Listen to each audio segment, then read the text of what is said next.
And we are back with the fourth segment of the GSMC Basketball Podcast presented by the GSMC Sports Network. And in this fourth segment, we are going to be talking about continuing with the ESPN's top players list. And Andre does have something to say in the chat once again.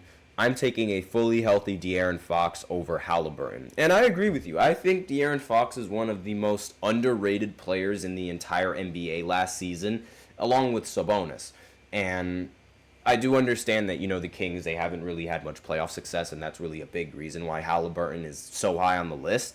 But still, when we're talking about pound for pound, player for player, I would take De'Aaron Fox as well over Halliburton. But that's just me. And I'd also take Trae Young over Halliburton. But again, that's also just me. Next, at number 17 on this ESPN list, is Donovan Mitchell, which I feel like is a little bit low, but at the same time, I do understand why Donovan Mitchell is so low on this list. He was injured in the postseason. We were unable to see him really, we did see him play in the postseason, but in that later series where he ended up getting injured, that was, it was unfortunate for him, but, that's sort of what happens in some of these postseasons. And the fact that we didn't get to see him go up against the Boston Celtics is something that I really wish that we saw. And I can't really say that I have that much of a problem with him being ranked at number 17. Is he better than Anthony Edwards? Probably. I just don't think we have enough proof for that.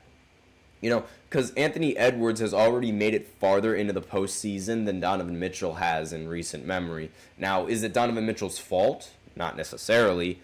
But, making it farther in the postseason is definitely going to give you a boost in your rating. So, can't really say that I have that much of a problem with it, but at the same time, I think it's a little bit, it's like, I don't know, it's a bit of a controversy, I don't know. But next on this list, Bam Adebayo, he's ranked at number 18th, and again, not entirely sure because, Jimmy Butler is the best player on the team, and all of a sudden, Bam Adebayo is ranked higher than Jimmy Butler, so again, I don't really know. Don't really know if I agree with this. And I do understand, his defensive value, the fact that he's versatile on the defensive end, and his offense is, pretty solid. And he did also hold his opponents to 48% effective field goal percentage. But yeah, I don't really, it's really just, I don't know. Brandon Katz in the chat. Halliburton is already better than Trae Young, and he's still getting better. Halliburton is a much more efficient scorer. Did you not see his stretch after the in-season tournament? He was absolutely abysmal after the in-season tournament. Like, you can argue that Trae Young isn't efficient, but you can't really make the argument that Halliburton is any more efficient. And it's like, I understand that the style of play that the Pacers play also sort of encourages Halliburton to get a lot of assists the way that he also throws the ball down the court. Not saying that it's a bad thing, but I will say that I don't think that Halliburton is already better than Trae Young. Just because Halliburton did it for one season, meanwhile Trae Young has been top 5 in assists in almost every single season. Did you not see Young's whole career? Of course I've seen Trae Young's whole career. He made it to the Eastern Conference Finals the same that Tyrese Halliburton made it to the Eastern Conference Finals. Not to mention, he's been top 5 in assists per game and total assists for the majority of his career. Not to mention, he always tends to score around 26, 27 points per game throughout his career. So I don't really see a problem with that. Halliburton has shot 40% from 3 over the last 4 years. Yes, that is true. His production over the last 4 years wasn't nearly as much as Trae Young's. His usage rate also wasn't nearly as much as Trae Young's.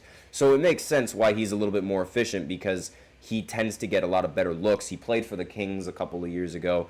And again, it's really like he wasn't a huge option for the Kings. He just turned into a huge option for the Pacers. And Atlanta hasn't even made the playoffs in the last 2 years. That is understandable, but again, is it Trae Young's fault? Can't really say that it is. The Pacers overall are just a much better team than the Atlanta Hawks have been. I mean, you look at the talent, you look at Pascal Siakam and how he's been playing. I don't really think it's fair to make that suggestion. Not to mention the amount of coaching changes that Atlanta has gone through and all the other problems that Atlanta have. It's like it's not Trae Young. It's genuinely not Trae Young. That's the problem. I genuinely don't think that. And I think that while Trae Young is, yes, he's rather inefficient from time to time, he's been consistent throughout all of his career. And yeah, but Halliburton isn't much better of a defender either, so I don't really see any argument with that. You don't get Halliburton on your team because you're looking for a defender. You get Halliburton on your team because you're looking for a player that can pass the ball rather well and a player that can score the ball rather well. There were times where Halliburton was rather quiet, even in the postseason, and at some points during the regular season. There was a point where he completely fell off in the regular season. And I can't really say, yes, sure, Trae Young is an ISO heavy scorer. I totally understand that. But that's the offensive system, and that's how it was ran. I don't know if you can really blame that on Trae Young for running the system the way that they wanted the system to be ran. Not to mention the fact that it actually ended up working one year when they played the Bucks. They ended up losing to the Bucks because Giannis is just Giannis. But still, it's really, I don't really think it's all that. But let's continue on with this list. Tyrese Maxey, he was ranked at number 19. I don't really have a problem with Tyrese Maxey being ranked at 19. I think his playoff performance against the Knicks was more than enough to give him this ranking, not to mention his overall consistently during the entirety of the regular season, especially when Joel Embiid ended up getting injured. Brandon had one more thing to say. Atlanta only made the conference finals because Ben Simmons couldn't shoot free throws. That run was a fluke. Sure, I mean, you can say that if you want, but I mean, sure, he only made it because of that, but whose fault is that? It's clearly not Atlanta's fault that Ben Simmons couldn't shoot. It wasn't, not to mention the fact that Philly had a lead in the series, but they ended up blowing it. It's not his fault. It's genuinely not his fault. And Giannis didn't even play in 2 games in the conference finals. Yeah, and they ended up winning one of those games. So I don't really see what the problem is there. Like it wasn't a fluky run. They were clearly a solid team. They were clearly a well-coached team. Later on, when they ended up adding DeJounte and they ended up trying that, of course it didn't work, but the Pacers overall had a much better team. Like, they just needed that one guard, that one efficient guard that can put them over the hump. I am so confident that if you switch spots with Trae Young and Tyrese Halliburton, they'd both do the exact same thing. I genuinely don't think that Atlanta would have seen any drastic difference with Halliburton at their point guard. At number 20 is Ja Morant. I don't really agree with Ja Morant being this high on the list because he did not play majority of the last season. So the fact that Ja Morant is ranked 20 on this list is a little bit of a problem that I got because, like, why is he ranked so high? Genuinely does not make any sense to me. Like, he was ranked 35th last year, and in that last year he actually played. And now he moves up 15 spots higher when he doesn't play. That does not make any sense. Genuinely does not make any sense to me. Not to mention him being over Paul George. I don't think he's better than Paul George. And, given the fact that Paul George actually played last season. And he's ranked 21. Again, I don't really see that. I don't agree with that. But I'm sure all of you guys have different opinions in the comments. And then directly behind him is Kawhi Leonard. And I don't really think that Paul George is better than Kawhi Leonard either. Like, this, obviously, the ESPN, they tend to do this where it's like they tend to put certain players in certain spots to spark controversy and this, that, and the other.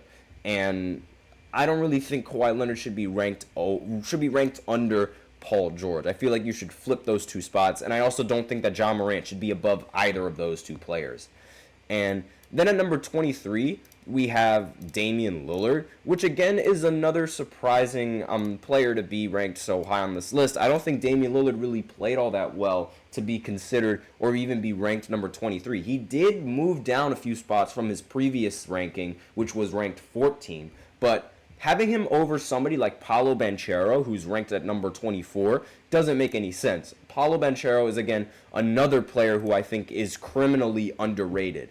And the fact that Paolo Banchero is ranked at number 24 just does not sit well with me. I actually think that there's an argument for Paolo being a little bit better than than Paul George. I think that there's a little bit of an argument in there. And he's also clearly better than Ja Morant, considering how he actually played in the previous season. So, considering Ja Morant didn't play in the previous season. So, being at number 24 for Paolo it's pretty solid. But again, I think it's a little bit low. But that's usually my opinion. So, we're going to stop there just because we are running super low on time. And now we're going to go into another break and then go into our final segment, which is a preseason recap. So I'll be right back after this short break. Be sure to stay tuned.